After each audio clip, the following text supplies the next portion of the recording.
Chelsea close in on Havertz. Suarez told he can leave. Real want Ramos replacement. Newcastle finally make a signing and a transfer roundup. All coming up in the next few minutes as I'm your host Matt Froelich. You are the Onefootballers and this is the Daily News.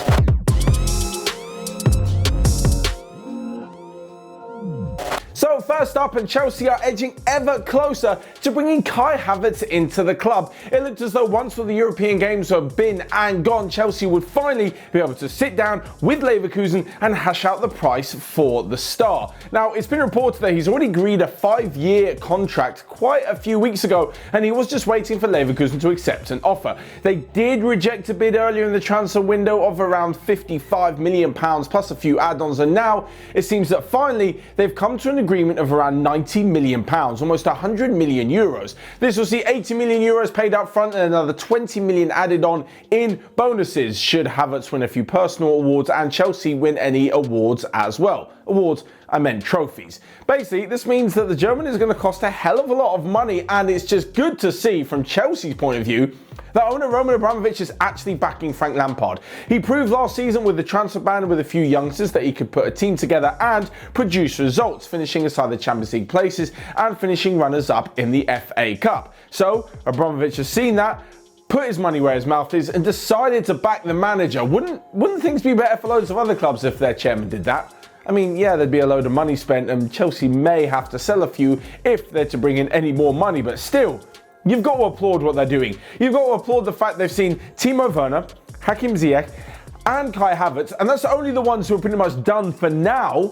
They've seen that they're quality players, there's loads of other clubs interested, so they've got out the checkbook, they've paid the money, and they've made 3 quality signings in attack. And in defence, things could be getting even better. Yesterday we spoke about Thiago Silva and Ben Chilwell, who looks like they're both about to cross the line and become Chelsea players as well. And on top of all this, they're still in the market for a brand new goalkeeper.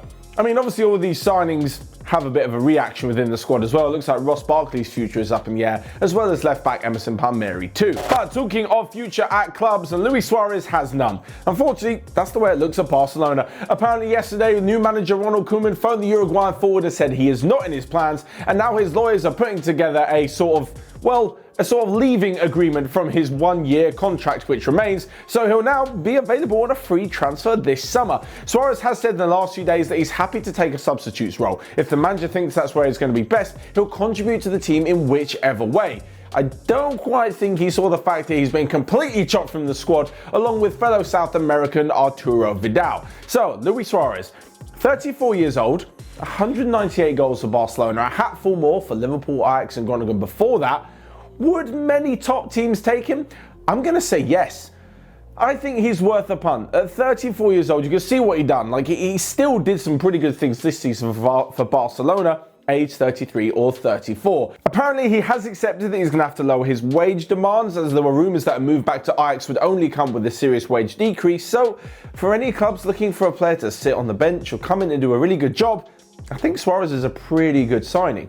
If they do get rid of Suarez and they need a replacement, well, apparently the long-term target is still Lautaro Martinez from Inter Milan, and that one's going to rumble on for the next few years at least. And if they can't get Martinez, then Ronald Koeman may look to Dutch compatriot Memphis Depay from Lyon. But moving on from Barcelona to rivals Real Madrid, who, well, they need to do a little bit of changing around when it comes to the future, because despite the fact that Sergio Ramos pretty much was their best player of the season, he's getting a little bit old, age 34, and it looks like they've already found the perfect replacement for him. That's in Sevilla defender Jules Kunday. Now, it's not the first time that Real Madrid have gone to Sevilla and stolen one of their best defenders and turned him into a world-class player. The exact same thing happened with Sergio Ramos all those years ago when he was just 19 years old. Kunday has come into Sevilla last season from Bordeaux and struck up a brilliant defensive partnership with Diego Carlos at centre-back. So much so that Sevilla managed to get into the top 4 in La Liga and win the Europa League. It's been a phenomenal year for the Frenchman, and he's got everything that Real Madrid are looking for in a defender. He's quick, he's aggressive, he's brilliant on the ball, his technical ability is outstanding, and his positioning is really, really good. Something that Zinedine Zidane has admired and definitely looks for in a defender.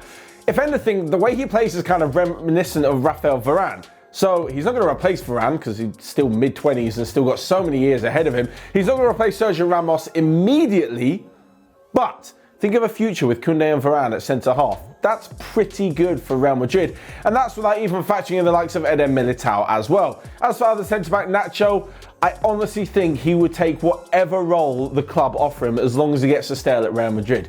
He's just Real Madrid diehard through and through. You can't see him playing anywhere else. And maybe if they offered him a non-playing role, like on the director's board, he'd still take it just to stay at the club. So next up, I'm moving to the Premier League because the transfer has gone through for Newcastle, and unfortunately, it's not a big name. Now, this is no disrespect to Jeff Hendrick, who signed on a free transfer from Burnley on a 4-year deal. The 28-year-old's got Premier League experience, is a quality player across all positions in midfield, and will definitely add to the Newcastle squad.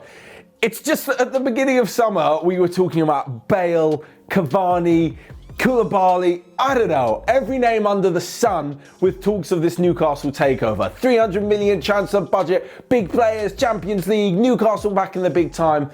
And now, a few months later, the takeover has completely stopped. They're left with Mike Ashley, and they've just signed Jeff Hendrick on a free transfer. Again, no disrespect to Hendrick, it just wasn't really one of the names that were banded around at the beginning of the summer.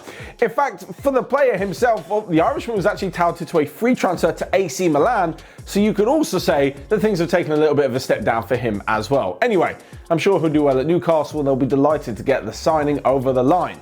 So lastly but not least, a quick roundup of the rest of the day's transfer news, where Everton forward Moise Kean might be returning to former club Juventus on loan after one pretty poor season in the Premier League. Arsenal have apparently offered Hector Bellerin to French champions and Champions League runners-up PSG. Mikel Arteta, the Arsenal manager, is interested in bringing back former legend Dennis Bergkamp to be one of his assistants. And if he could teach the Arsenal forwards anything, the Premier League is in a whole world of trouble. And lastly but not least, Nampalys Mendy and James Maddison have both signed new contracts with Leicester City. There you have it then. That is all from me for today's daily news. But you guys, let me know your thoughts and everything down in the comment section below. Whilst you're at it, you can smash the like button and click here or here to check out all of the other videos we've got going on OneFootball. But until next time, I will see you guys later.